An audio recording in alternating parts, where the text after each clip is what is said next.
White house में अहम meeting, Iran पर हमले का प्लान फाइनल।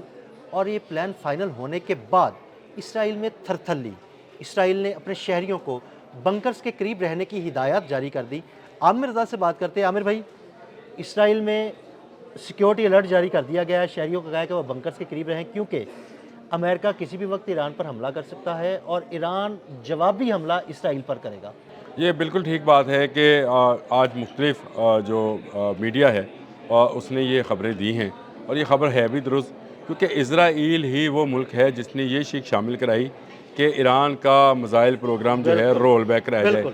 नेतन्याहू चल कर गए डोनाल्ड ट्रंप के पास और उन्होंने कहा जी न्यूक्लियर तो मसला ही कोई नहीं है, न्यूक्लियर तो हम उसकी जो आपके बयान के मुताबिक उसके रिएक्टर थे उनको नकारा बना चुके हैं। ईरान पहले दिन से कह रहा है कि उसके न्यूक्लियर को अस्करी ना समझा जाए, बल्कि ये जो है सिर्फ बिजली के हसूल के लिए है, इस पर समझौता नहीं होगा।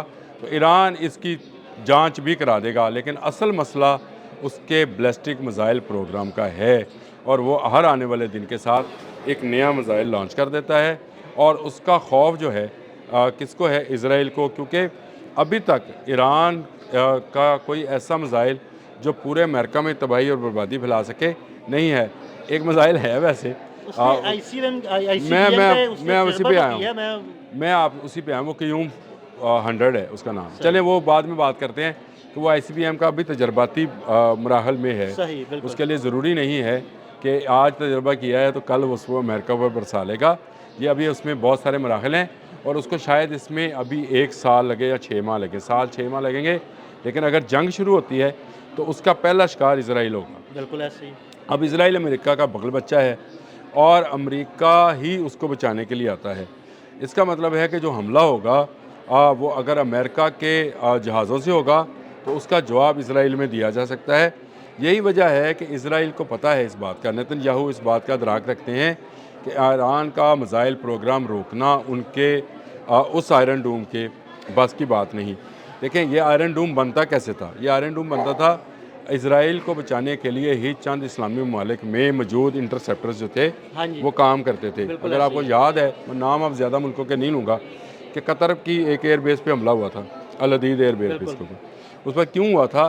क्योंकि वहाँ पर इंटरसेप्टर्स नस्ते जो इसराइल जाने वाले मिसाइल्स को इंटरसेप्ट करते थे, नकारा बनाते थे और वहाँ से वो एयर स्ट्रिप भी इस्तेमाल की जाती थी। इसीलिए ईरान ने वहाँ पर हमला किया। लेकिन ईरान इससे भी कतई नज़र, ईरान को पता है कि इसराइल ही इस सारे फसाद की जड़ है। मैं आज सुबह जब पढ़ रहा था तो एक ईरान इंटरनेशनल एक वेबसाइट है जी, उसमें अली खामेनी अपने फॉरेन मिनिस्टर पर इस बात पर नाला थे कि आप फ़लस्तीन के मामले पर, पुरानी खबर है, नई नहीं है, आप फ़लस्तीन के मामले पर अपना हार्ड स्टांस नहीं रखते हैं। छोटी सी खबर थी, लेकिन ऐसे गुजरते मेरी नज़र से जब अली खामेनी साहब की तस्वीर आई तो मैं उसके नीचे पढ़ता ज़रूर हूँ कि क्या है।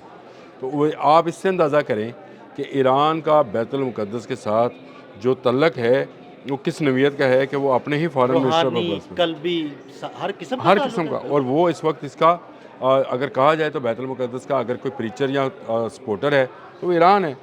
इसको लेकर जो है ईरान को पता है कि मैं दुखती रख पे जो है ना हाथ रखूँगा अगर इसराइल पर हमला होगा। तो इसराइल को भी यही पता है कि अमेरिका की करनियाँ उसको भरनियाँ पड़ेंगी और उसके लोग जो हैं वो पहले मिसाइल का धमाका सुन चुके हैं।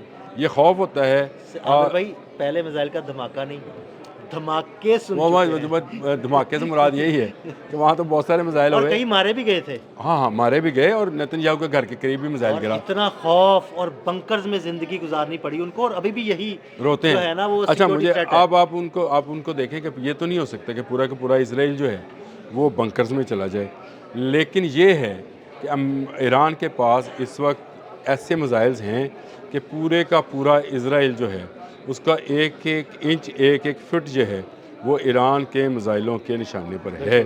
ये बात थी, नेतन्याहू ने कहा कि भाई छोड़ें उसको, न्यूक्लियर जब बनेगा उसको बनेगा, अभी हमारी इत्तलात के मुताबिक रोल बैक कराएं, क्योंकि भारतीय जासूसों ने ये खबर तो दी कि न्यूक्लियर वायर हार्ड नहीं बना अभी तक। यूरेनियम अफजुदा होने की खबर भी ये भारतीय क्या कहा जाए, मैं मुझसे गाली निकलने के साथ जो भी आप कहें इन्होंने दी थी। और ये भी खबर यही है कि वार हेड अब इसने नहीं बनाया। ईरान ये तस्लीम भी करता है कि ज़रूर यूनानी में अफजुदा हुआ है, लेकिन हमने उसे वारहेड बनाने की कोई कोशिश नहीं की है। लेकिन मिसाइल की तो वो रोज़ तजर्बा करता है, ऐसे ही है। हर आने वाले दिन, बल्कि आज भी उसका एक तजर्बा है मिसाइल का। चलें उस पर भी इस बात पे कर अलग से लेंगे, बात करनी है मैंने कर लें आपसे। कर लें कर लें उस पर भी बात करेंगे कि वो क्या मिसाइल है और क्या उसके काम है। लेकिन इसी मिसाइल प्रोग्राम को रोल बैक कराने की सिर्फ इसलिए नेतन्याहू ने बात की थी कि उसको पता है कि इजराइल पर ये मिसाइल गिरेंगे। और मैं आपको बता दूं, जिस दिन पहला फायर हुआ अमेरिका की जानिब से, ईरान पहला फायर नहीं करेगा, उसी दिन इजराइल की जानिब फायरिंग होगी।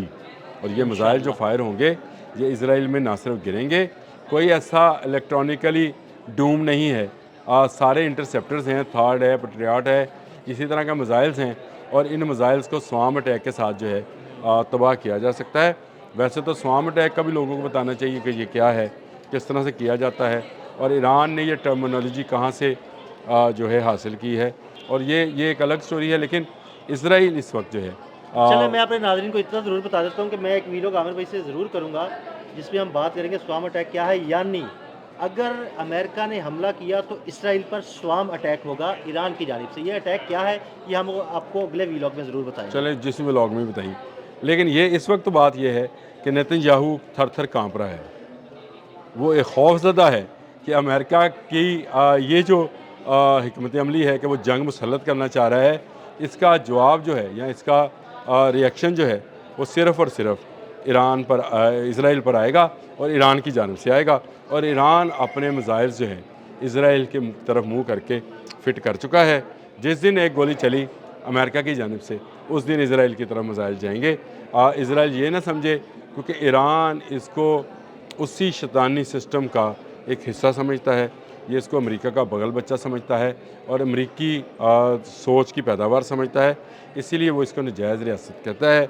और वो कहता है कि अगर अमेरिका ने मेरे पे हमला किया तो मैं फिर अमेरिका के बच्चे को मारूंगा। यानी अमेरिका के बच्चों तक को मारने की बात जो है ईरान कर रहा है। और इसराइल जो है मेरा नहीं ख्याल जो है वो ये जंग करने के हक़ में है। मुझे लगता है कि वो इसको रोकने के हक़ में है। हाँ, ये मुज़ाकरात में वो जो शिकें शामिल कराई मिसाइल प्रोग्राम वाली, वो सिर्फ इसराइल के कहने पर की गई थी और उसका ख़तरा भी सिर्फ इसराइल को है।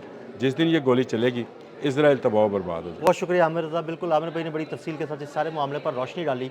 अदील अहमद और आमिर रज़ा को इजाज़त दीजिएगा।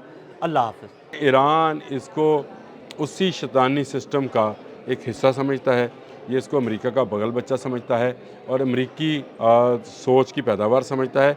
इसीलिए वो इसको नजायज़ रियासत कहता है। और वो कहता है कि अगर अमेरिका ने मेरे पे हमला किया तो मैं फिर अमेरिका के बच्चे को मारूंगा। यानी अमेरिका के बच्चों तक को मारने की बात जो है ईरान कर रहा है। और इसराइल जो है मेरा नहीं ख्याल जो है वो ये जंग करने के हक़ में है। मुझे लगता है कि वो इसको रोकने के हक़ में है। हाँ, ये मुज़ाकरात में वो जो शिकें शामिल कराई मिसाइल प्रोग्राम वाली, वो सिर्फ इसराइल के कहने पर की गई थी और उसका ख़तरा भी सिर्फ इसराइल को है। जिस दिन ये गोली चलेगी इसराइल तबाह बर्बाद हो